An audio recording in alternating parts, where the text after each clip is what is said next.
Hi, Sagittarius. How are y'all doing? This is your general reading for the week of December 17th. This is for Sagittarius, Sun, Moon, Rising, or Venus.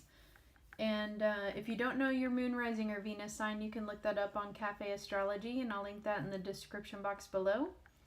And since this is a general reading, it's not going to resonate for everyone, so take what resonates and leave what doesn't.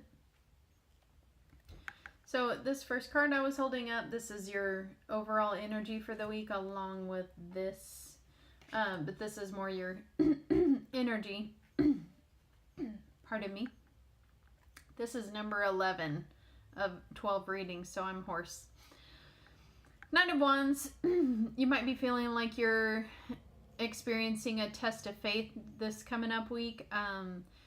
Maybe feeling very resilient because, you know, even though he's like wounded, he's still standing up, standing strong, doing what needs to be done. He's, you know, guarding his territory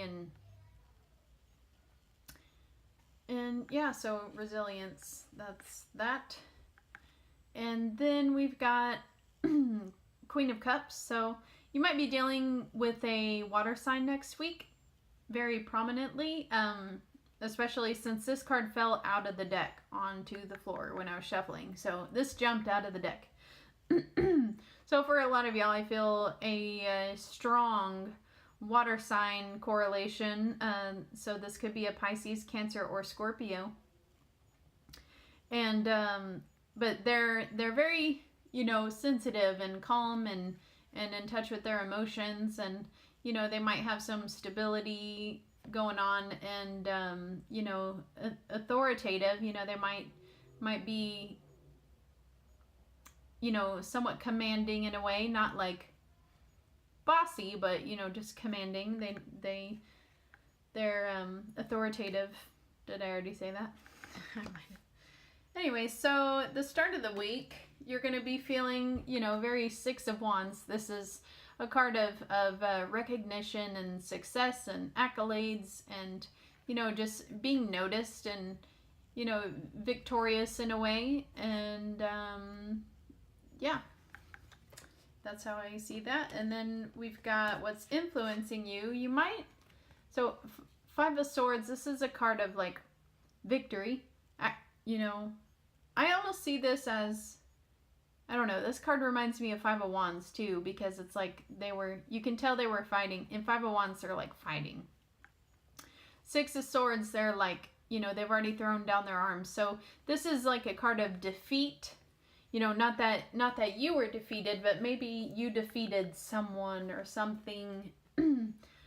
So this is like a competitive card too.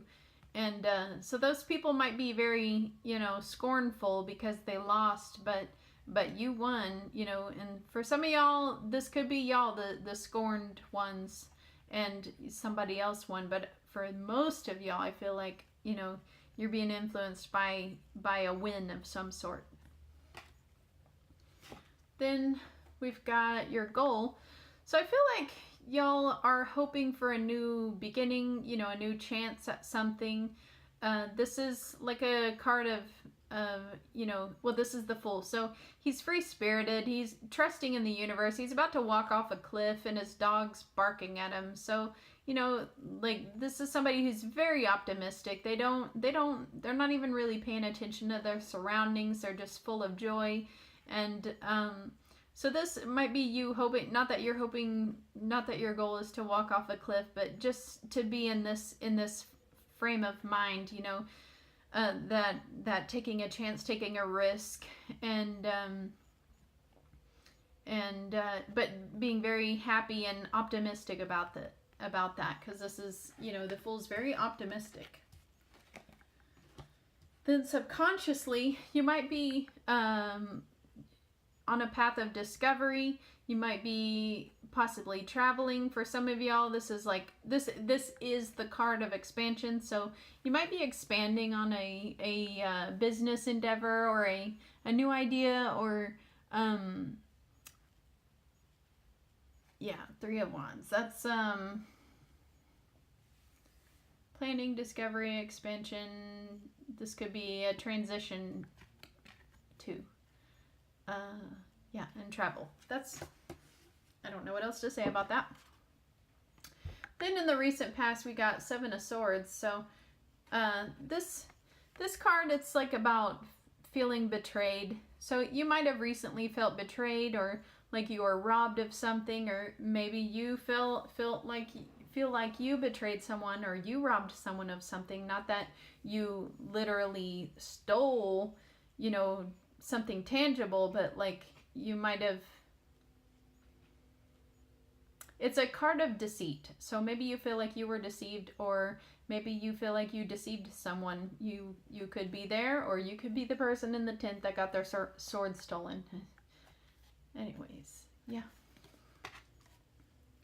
And since swords are like communication, I also see that as you were robbed of your voice in something. For some of y'all, that's for a select few of y'all. I feel like y'all were robbed of having a say in something. That's, yeah, very specific. Okay, then for the near future, we've got Nine of Pentacles. So for a lot of you, I feel like this is you. And for some of you, I feel like this is somebody that's going to be prevalent in the near future. But yeah.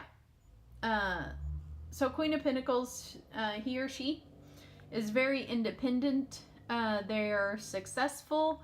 They've reaped the rewards of their harvest, and they want for nothing. They love luxury and nice clothes, and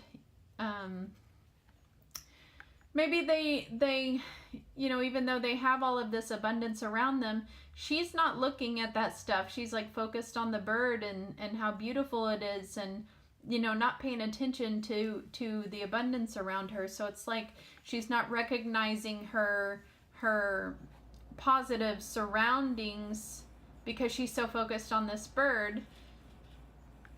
And she almost has a little bit of apathy in her facial expression. You can't see it very well. I wish I could make that focus better. It's not going to focus. But anyways, yeah, she's very apathetic in her facial expression. Like, now what? That's what I'm getting from this. Now what? Now what do I do? I have everything I could ever want for. Now what do I do? She's alone though. So maybe she's wanting someone to accompany her. And that's why she's like kind of meh. Got the meh look on her face. So that might be, maybe you might be feeling alone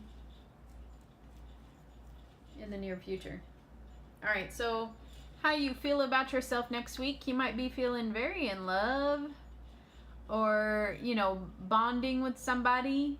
It doesn't have to be on a romantic level, but it is the Lover's card, so that it's very romantically inclined. I really don't know what else to say about that. In love, or just like you're bonding. Very sensual. Then how others perceive you. This is the Emperor. The Emperor is also could be an Aries, but since this is how people perceive you, Aries is a fire sign, and you're a fire sign. So, they see you in your fiery sign self. But the Emperor, he is, stable. He's authoritative. He might be controlling, but he's got a lot of structure. And he has abundance. This is the father figure card, but so, male or female, if you're female, it's like the mother card, mother figure. Yeah, just, you're the boss. That's how people see you. You're the boss. And this could be like a boss at work. When this card pops up, it's like a boss at work sometimes. So maybe you're the boss at work or at home. You are the head of the head of the household. So hopes and fears. This is the devil. This is a card of temptation, and it could be a card. I mean, it could mean addiction. This could be, you know, sexual fantasies, and bondage. But so you might be fearing that you won't be able to resist temptation. You might be fearing that you or someone around you is, you know, might be having trouble with addiction of some sort. And you might be feeling codependent on someone, and so you fear that codependency. You don't want to be codependent. This was you, the Nine of Pentacles. For most of y'all, this is, you're independent. You're not codependent. You don't need anybody. You know, it's nice if somebody's there with you, but you don't have to have, you don't rely on anyone. You know, it's purely for companionship. So you don't rely on anyone but yourself. And what else do I get?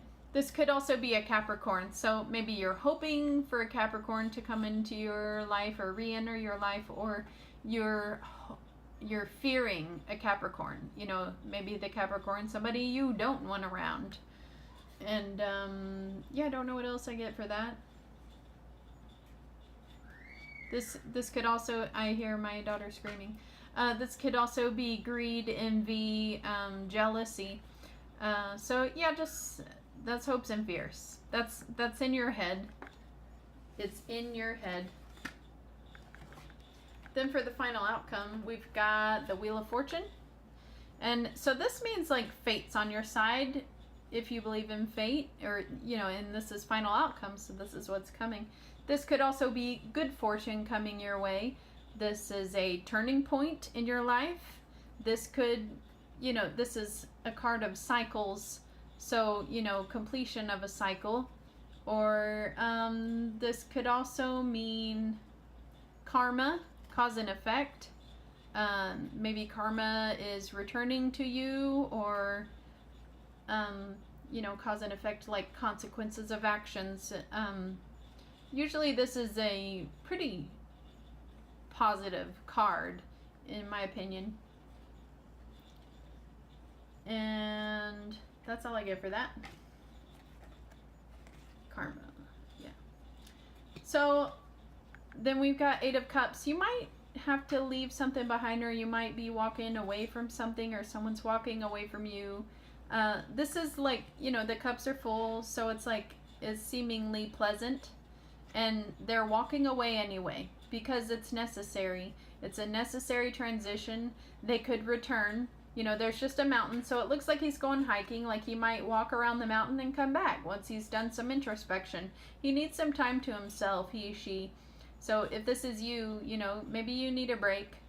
If this is someone that's in your life, that's prevalent in your life, you know, they might need to take some time to themselves. And maybe they will, maybe they won't return. Maybe you will, maybe you won't return. It just depends on, you know, what goes on the little hike. Yeah. So like, people may perceive this as like happy and pleasant, and why would you leave that behind? But they're not there all the time. They don't have the insight that this person does, that was there and did experience that situation to know that it was toxic for them in some way. You know, these are full cups, but you know, maybe they're poison. Maybe this is poison. It looks nice, it looks drinkable, but maybe you know, it makes them sick. I don't usually read that card like that. Anyways, I'm doing a lot of that tonight, or with these readings this week. I think because I'm less nervous, so I'm like reading the cards better, more in depth. All right, and then the last card, we've got the Hermit. So this could be a Virgo in your life next week, or this could just be, you know, a time of introspection.